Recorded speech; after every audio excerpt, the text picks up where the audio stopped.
पहुंचे भाजपा प्रवक्ता और राज्यसभा सांसद जफर इस्लाम ने राहुल गांधी के उस ट्वीट पर प्रतिक्रिया दी जिसमें राहुल गांधी ने ट्वीट कर प्रधानमंत्री मोदी के जलियांवाला बाग दौरे को अपमानित बताया। राज्यसभा सांसद ने राहुल गांधी और उनके कांग्रेस परिवार पर जवाबी हमला करते हुए कहा कि वो लोग हमेशा देश के लोगों को अपमानित करते आए। जब ये लोग इस तरह की भाषा और इस तरह के ट्वीट करते हैं, इतनी पुरानी पार्टी के नेता होने के बाद भी वो हर चीज में राजनीति ढूंढते हैं और लोग गुमराह करने की कोशिश करते हैं। उनके द्वारा प्रधानमंत्री के विषय में ऐसा कहा गया जिन्होंने स्वयं को देश को समर्पित कर दिया, वो इस तरह के ट्वीट करके देश के लोगों को और देश को अपमानित करने का काम कर रहे हैं। वहीं जमीयत उलेमा हिंद ने असद मदनी दोबारा को एजुकेशन को गलत ठहराने पर दिए गए बयान भी भाजपा प्रवक्ता ने जवाब दिया।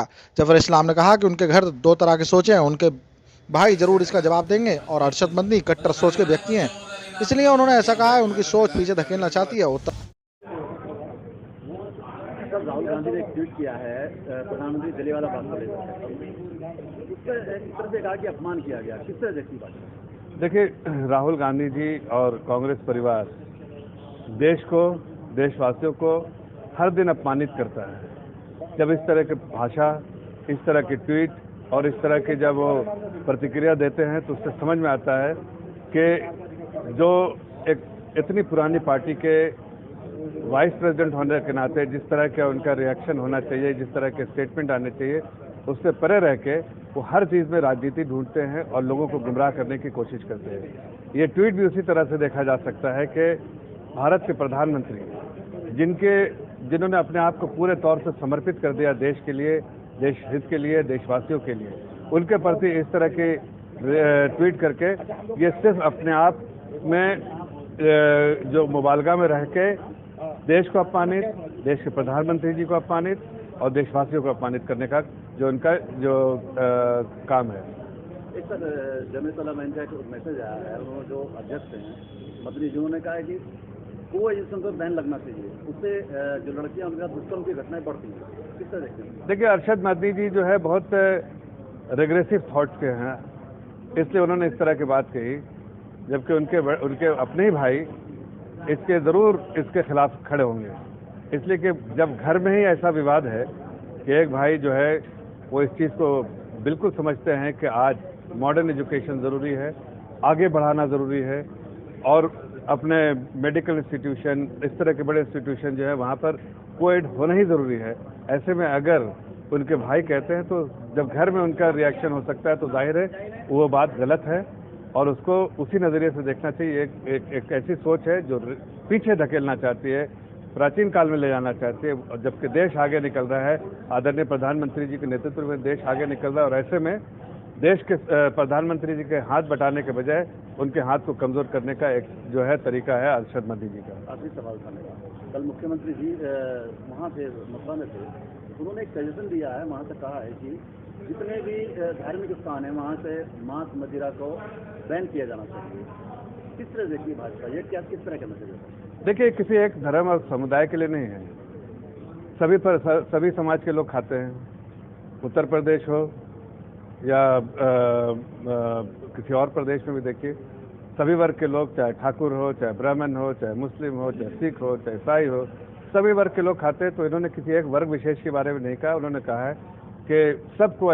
देखिए, भारत सरकार, एक बात याद रखिएगा, भारत सरकार अपने देश के हित के लिए, ये भारतीय जनता पार्टी की सरकार, एनडीए की सरकार है, अपने हितों से कभी कॉम्प्रोमाइज़ न किया है, न कभी करेंगे। देश हित में ये सरकार चलती है, देश हित के लिए काम करती है, देशवासियों के लिए काम करती है। तो आपको आश्वासन दिलाना चाहता हूँ कि हमारी सरकार जो भी फैसला लेगी तालिबान गवर्नमेंट के प्रति, वो वही होगा जो हमारे देश के हित में होगा। डालने के लिए क्या रहेगा, क्योंकि जब वहाँ पे अमेरिका को नहीं बख्श रहे तो भारत किस तरह? नहीं, देखिए, आप देखिए कि हमें बहुत बड़ी कामयाबी मिली है। हम बहुत सुरक्षित तरीके से अपने सारे लोगों को यहाँ लेकर आए हैं। ये बात हकीकत है कि जो तालिबान ने हमारे भारत के लोग जब वहाँ से निकले तो उनको किसी तरह की दुश्वारी नहीं हुई और वो आराम से एयरपोर्ट पे पहुँच गए। कुछ लोग भारतीय बच्चे हैं ऐसे जो नहीं आना चाहते हैं, उन्होंने कह दिया कि नहीं, हम खुश हैं, हम नहीं आना चाहते। और कुछ ऐसे हैं सिख समुदाय के लोग जो आना चाहते हैं, लेकिन वो वहाँ के नेशनल हैं, अफ़गानी नेशनल है, उनको वहाँ की सरकार ने और तालिबान ने कहा कि हम इनकी रक्षा करेंगे, इनको यहाँ से जाने की इजाज़त नहीं है। तो जाहिर है हमारी प्राथमिकता बिल्कुल साफ है कि भारतीय मूल के जो भी लोग हैं जो अपने आप को सुरक्षित नहीं महसूस कर रहे हैं उनको हम यहाँ लानेंगे और 100% लेकर आएंगे। लेकिन जो वहाँ के नेशनल हैं और जो रहना चाहते हैं और वो उनको नहीं आना हिंदुस्तान, ऐसे लोगों को हमने अभी नहीं लाया। बाकी सारे लोग जो है सुरक्षित यहाँ आ चुके हैं। विपक्ष देखिए मुझे लगता है रेग्रेसिव सोच है। अभी मेडिकल में आप अलीगढ़ चले जाइए, बगल में है। अलीगढ़ में बच्चियाँ सब साथ पढ़ते हैं, मुस्लिम इदारा है, माइनॉरिटी का है। क्या अब 2 अलग अलग इंस्टीट्यूशन बन जाए? जामिया मिलिया दिल्ली में है, उनके घर से 2 मिनट दूर पे है, वहाँ भी मुस्लिम बच्चियाँ साथ पढ़ते हैं। तो मुझे लगता है कि ये कहना सही नहीं है। हमारा समाज ऐसा है कि हम अपने भारतीय समाज ऐसा है कि महिला और पुरुष दोनों अपने अपने उनके लिए उनकी सीमा रेखा, उनको पता है क्या सीमा, उस सीमा के अंदर रहते हुए हम कोई वेस्टर्न फिलॉसफी को यहाँ प्रोपेगेट नहीं करते हैं। भारतीय फिलॉसफी जो है, भारतीय जो सभ्यता है वो बहुत अच्छा है। उसमें कोई ऐसी गुंजाइश नहीं है कि आप इसको अलग कर दो, वो उसको अलग कर दो। सबको एक साथ पढ़ने का पूरा अधिकार है, पढ़ना भी चाहिए। और मॉडर्न डेज में और बाकी जो सभ्यता है हमारी भारतीय सभ्यता, उसका पालन करके सब पढ़ते रहे। चुनावी वक्त करीब आ रहा है, ये इस तरह के बयान आ रहे हैं, क्या लगता है? देखिए हमें नहीं लगता है कि हम चुनाव से किसी चीज़ को जोड़ेंगे। चुनाव में हम जाएंगे हमने जो 5 साल में जो काम किया है उस काम के प्रति जाएंगे। आज प्रदेश की जनता इतनी खुश है जिस तरह से हमने 5 साल काम किया है, उससे हमें अपने काम के बलबूते पर सरकार फिर से वापस आएगी। और लोगों का जिस तरह से हमने मन जीता है, जो विश्वास जीता है, उस विश्वास को ही ध्यान में रखते हुए मुझे लगता है पार्टी का जनाधार बढ़ा है पिछले 5 सालों में। और हम उससे और भी अगले 5 साल में, अभी तो बेस बनाया है, जब बेस प्लेटफॉर्म बनाता फिर आदमी तेज़ी से काम करता है। जैसे बोलते हैं ना, ट्रेन रन करने के लिए पहले आपको जो है पटरियाँ बिछानी पड़ती है। 5 साल हमने बहुत अच्छे से सब कुछ काम किया है।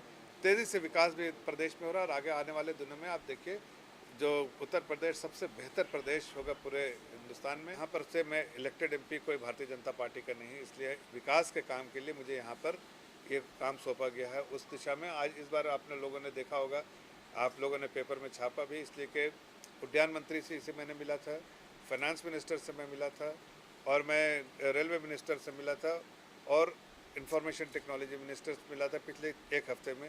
और सबसे मैंने इसी चीज़ पर चर्चा की कि मुरादाबाद के लिए क्या क्या चीज़ें हो सकती है। अगर यहाँ पर मुझे लगता है कि जिस तरह का एक्सपोर्ट बेस है, यहाँ पर एक्सपोर्ट हाउस बहुत सारे हैं, एक्सपोर्ट हब है ये, ऐसे में अगर यहाँ पर भी अगर रीजनल कनेक्टिविटी के अंतर्गत यहाँ पे भी हवाई जहाज़ उड़ने लगे तो बाहर से जो बायर है वो नोएडा के बजाय यहाँ तक आने लगेंगे और जाहिर है उसका फ़ायदा जो है एक यहाँ के एक्सपोर्टर्स को मिलेगा, बिजनेस बढ़ेगा। इस दिशा में हमने बहुत कोशिश की। साथ साथ एक आम नागरिक को सुविधा, रेलवे की सही सुविधा मिले, उस पर काफ़ी चर्चा की रेलवे मिनिस्टर से और उन्होंने पूरा आश्वासन दिया है। उद्यान मंत्री जी ने भी पूरा आश्वासन ही नहीं बल्कि उसी वक्त काम पे लगा दिया और उसी तरह रेलवे मिनिस्टर ने भी उसी वक्त काम पे अधिकारियों को लगा दिया कि इसको प्राथमिकता में जो है मुरादाबाद की सारी रेलवे से जुड़ी सुविधाएं और जो भी तकलीफ़ें हैं उनको दूर करने का काम करे और बेहतर फैसिलिटीज़ जो हो, बेहतर सर्विसेज जो रेलवे की हो वो यहाँ उपलब्ध कराने की कोशिश करे। साथ साथ जो है उड्डयन मंत्री जी ने भी पूरा आश्वासन दिया है, अधिकारियों को निर्देश दिया है कि रीजनल कनेक्टिविटी के अंदर सब कुछ करे तो आगे आने वाले दिनों में इसका अनाउंसमेंट भी यहाँ रीजनल कनेक्टिविटी शुरू हो जाए, यहाँ से भी लोग जाने लगे, हवाई जहाज़ की सुविधाएं और शुरू हो जाए, ऐसी कोशिश हमने की है। तो कब तक उम्मीद है मुरादाबाद के लोगों को? आश्वासन तो सालों से मिलना है, कब तक पहली फ्लाइट हो सकती है मुरादाबाद से? देखिए अगर जब हमने उड्डयन मंत्री जी से मिले तो उस वक्त उन्होंने इसको टॉप मोस्ट प्रायोरिटी में डाला है। जब सर देखिए राहुल गांधी जी और कांग्रेस पार्टी अब एक ऐसी पार्टी रह गई जो पूरे तौर से बिखर गई है, सोच से भी और उनके जो कार्यशैली है उससे भी। आज जिस तरह से भारत आगे बढ़ रहा है, जिस तरह से भारत जो है मजबूत देश बन रहा है, उसको अगर कोई कमज़ोर करने की कोशिश करता है तो वो कांग्रेस पार्टी है। हर वो